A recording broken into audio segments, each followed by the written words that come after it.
Hey, welcome back. Welcome to Whiskey Wednesdays. Yes, our first official Whiskey Wednesday tasting. I'm pretty stoked. It's a good midweek activity. So this week, we're gonna try Glenlivet 12. Little Vanna White. No, that's just like I was karate chopping. Okay.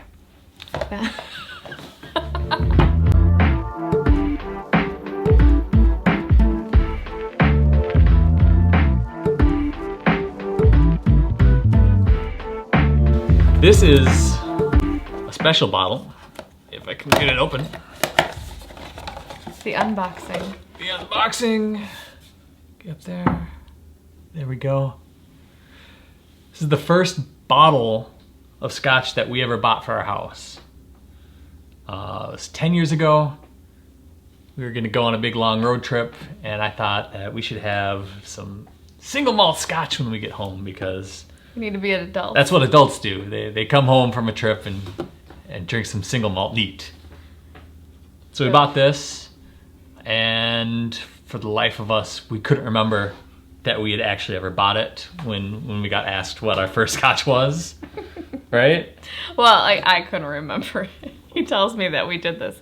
That's not my first memory, but that's I okay. have photographic proof though. Partly because I went along with it. He's like, we gotta get some Scotch, it's the adult thing to do, we're grown-ups, And I'm like, okay, that's fine. I don't know. Scotch is kind of nasty, and I just really didn't have any interest. And I think he had it a couple times and probably just sat in our cupboard. But My dad drinks Scotch, my grandpa drinks Scotch. I figured I should probably try drinking some Scotch. Yeah. So yeah. we got this, and we're gonna taste it again today. It's been a while.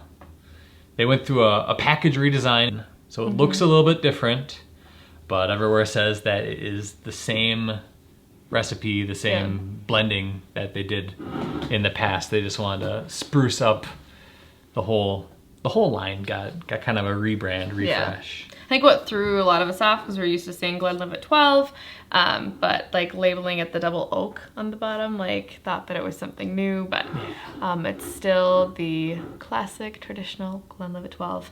A good Scotch to start any newbie Scotch drinkers out in. So anyway, before I talk about more of the taste, might as well open it up, pop that cork, and give it a try. Yeah. Pull her apart, Cher. Oh. So this is a 12-year-old Honors. single malt Scotch from the Speyside region. Glenlivet makes it. They are actually the highest selling U.S. single malt Scotch and second worldwide right now. Nice. So Glenlivet, Glen means valley, and Livet is a river that the Glenlivet distillery is next to. So Glenlivet means valley in the Livet River. Pretty straight to the point, yeah. They actually had to go through a legal battle to keep their name because Glenlivet's an area. Now they can still use Glenlivet in other names, but it has to be hyphenated. So it'll be brand dash Glenlivet if it's in that area. But the Glenlivet Is the Glenlivet. is the Glenlivet. Give it a try. Yeah, it's about Dram time.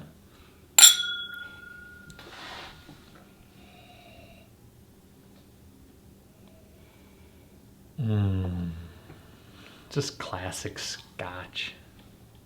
Always gotta give it the 3 good sniffs. I know right on the nose before I taste anything. I get brown sugar and pineapple. It's I'm remembering trying the Glenlivet tropical version. Yeah. The other ones have the tropical one. The Founders Reserve Caribbean cask. I never smelled the pineapple notes in Glenlivet 12 before. That was the first. I'm getting a bunch of butterscotch, maybe even a little bit of banana.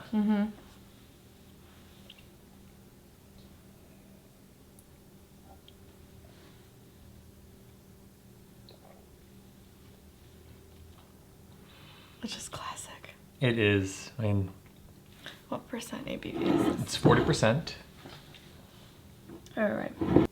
I haven't had this in, it's got to be a good year or two that we haven't had Glenlivet 12. I feel like it's like coming back to an old friend.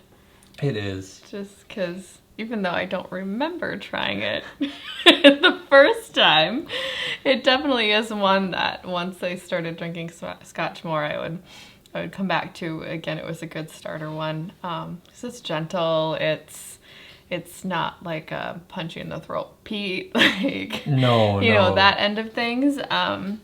And it's just with the sweet notes of it too. So for people that like bourbon, I would recommend more of like the Glenlivet, Glenfiddich kind of.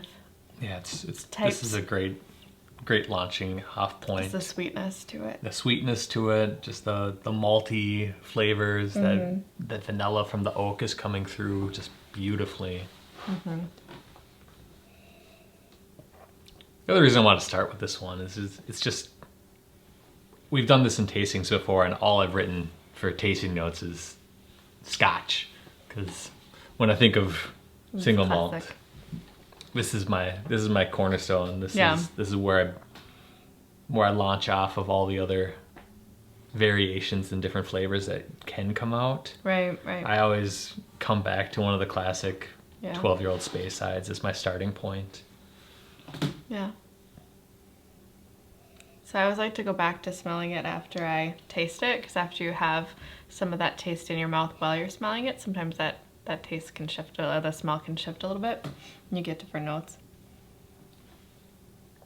Now I get more of the butterscotch kind of coming through. A little bit of citrus. This is the fun part. Like, one of the reasons I enjoy Scotch so much is that it teaches you to appreciate slowing down, taking a pause, enjoying the different senses, and the challenge of trying to pick out the different flavors. You really have to like pause and take note and be intentional, and yeah, just slow down. Mm-hmm. I don't know, another reason why we wanted to do this channel is it just kind of fits with the pace of life right now, and just flowing with that. Right.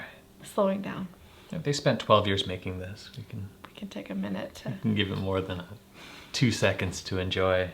There's not a lot of depth to get into. It's got that malty, that butterscotchy, some vanilla, a little bit of citrus, but that's about it. Right, and you get the vanilla notes and stuff from the oak, right? Like that's where you're getting those flavors from. Yeah. But overall, I'd keep a bottle in my cabinet, definitely. Anyone that wants to try for the first time, I'd gladly pull this guy out, because it's not too intense, not too challenging. The 40% makes it a little easier. And any other thoughts, Cher? Yeah, a good staple. I feel like that's something I like to think about of when I try a Scotch is like, what type of Scotch is this? Is this buy a bottle to gift it to a friend? Is this buy a bottle and have it as a tasting? Is this keep it as a staple in my cupboard? Keep it in my cupboard and bring it at special times, you know? I don't know. Are those the categories, or do you have it simplified to like 3 categories? That's what we're going to work on.